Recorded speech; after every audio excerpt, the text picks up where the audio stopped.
Yo, what is good, YouTube? Welcome back to another JC2K video. In today's video, we're doing a gameplay with the brand new Pink Diamond Stevie franchise.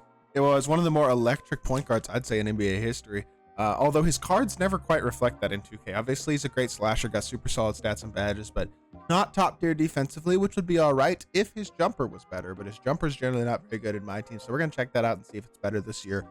If so, he'll be really good. Otherwise, probably not that great. Before we hop into it, if you haven't already, make sure you subscribe button, help me push towards the 40,000 subscriber mark on the channel. I upload every single day, tons of consistent daily MyTEAM content. Would really appreciate it if y'all do subscribe. A massive shout out to my boy Blasian for letting me use his account to record this Stevie franchise gameplay. Really appreciate that a lot. And without further ado, let's hop right into it. So, Steve Francis is 94 driving layup, 94 close shot, 91 mid-range, 88 three ball, 88 free throw, 95 driving dunk. I mean, the offensive stats are great. 97 ball handle, 95 pass accuracy. Defensively, it's okay. 85 steal, 87 perimeter, 74 interior, 95 speed, spin ball, 95 agility, 97 vert, and 95 stamina as well. Half post drives or handles for days, layup, mix master, versatile visionary, ankle assassin, lightning launch, gold badges like Deadeye, bailout, breaks, third dimer, unpluckable, pick dodge, pogo stick, mini marksman, set shot specialist, high flying denier, silver glove, and bronze slippery and challenger.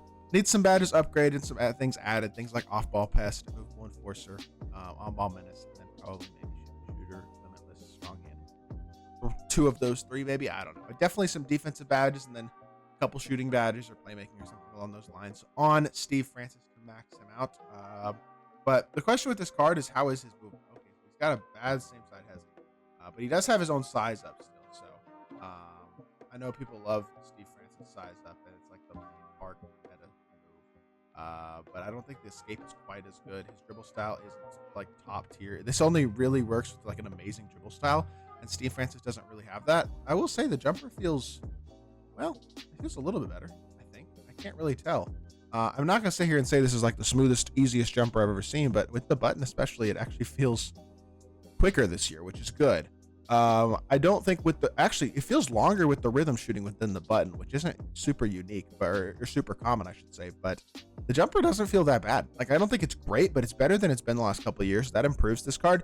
Now, is he on the level of a Devin Booker, Shai Gilgeous-Alexander, or Zach LaVine? Absolutely not. But is he a top 10 point guard in the game, badged out? Maybe, because I think this card as a slasher should be a monster, and I think he's going to be pretty good. I have a little bit higher hopes for Steve Francis than I did after seeing this jumper, because I think it's actually not that bad. So let's hop into a game, see what Steve Francis can do. All right, hopping into this showdown game. We're not going up against a great team. That's kind of one of the things about low tier showdown. When you're playing on an account that's in low tier showdown, you're not going to get matched up with very good teams. I think we're tier 14 right now. It's just one of those things where we're not going up against the best of squads. He's got a couple free agent cards, Diamond, Tony Parker, like just not the team you'd really want to have. But oh my goodness, Tony Parker boxing. I'm not even gonna lie. Did we hit that fade? No. Okay. The thing about Steve Francis is, yes, the Francis size up is really good, but it's hard to do much with. You know what I mean? If he doesn't have a great dribble style, which his dribble style is mediocre. Is he gonna quit already? I'm not even totally sure. That seemed like it might have it. Yep. All right. So we got one dunk and he quit. Well, let's hop in another game, see if we can get ourselves a slightly better matchup. All right, second opponent's team has D'Angelo Russell. I think that's Mike Miller. We're gonna shoot with the stick. Are we gonna green it? We are not. Reset up top. I think that's Mike Miller. Why are you in the backcourt? Steve, what? I don't even know what to say about that. This dude's team does look to be a little bit better than the first squad. Still not amazing, but we're gonna see what we can do in this game here. I mean, he's got Miles Turner, MPJ. I think that's Mike Miller.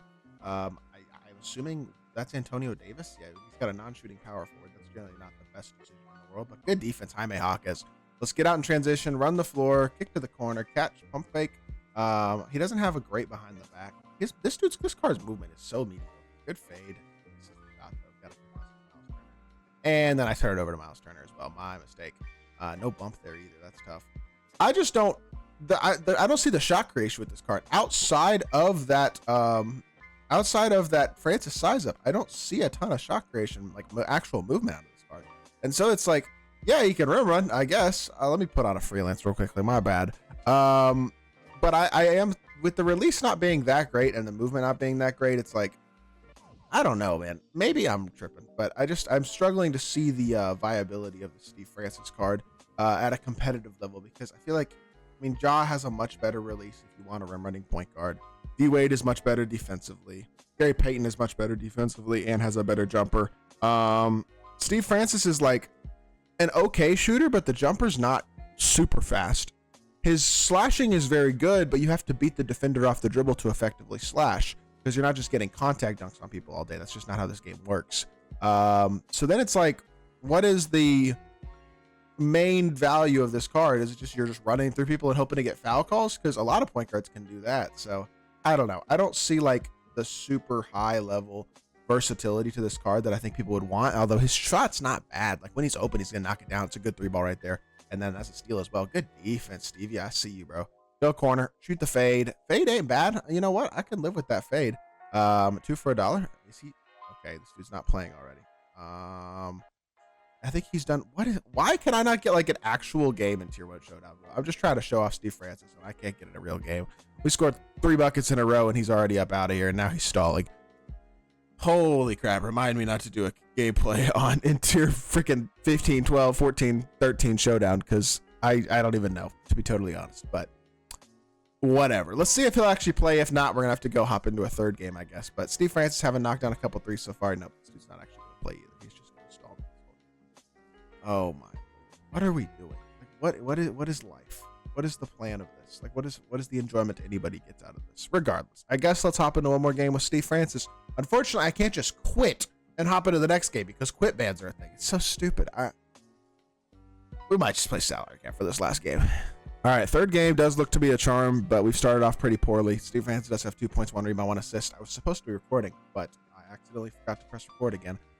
So here we are now. My apologies. We're going to play a couple more minutes with Steve Francis, and then I think we're going to call it a gameplay. This dude's team also isn't very good.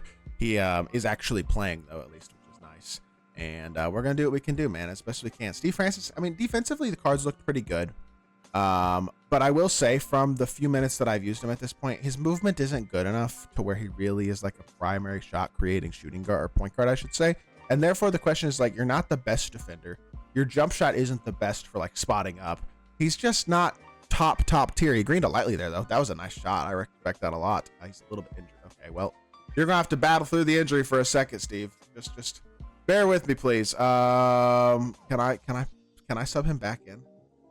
Oh, they won't even let me sub him back in. All right, so well, the gameplay is ending once the clock stops, then I guess.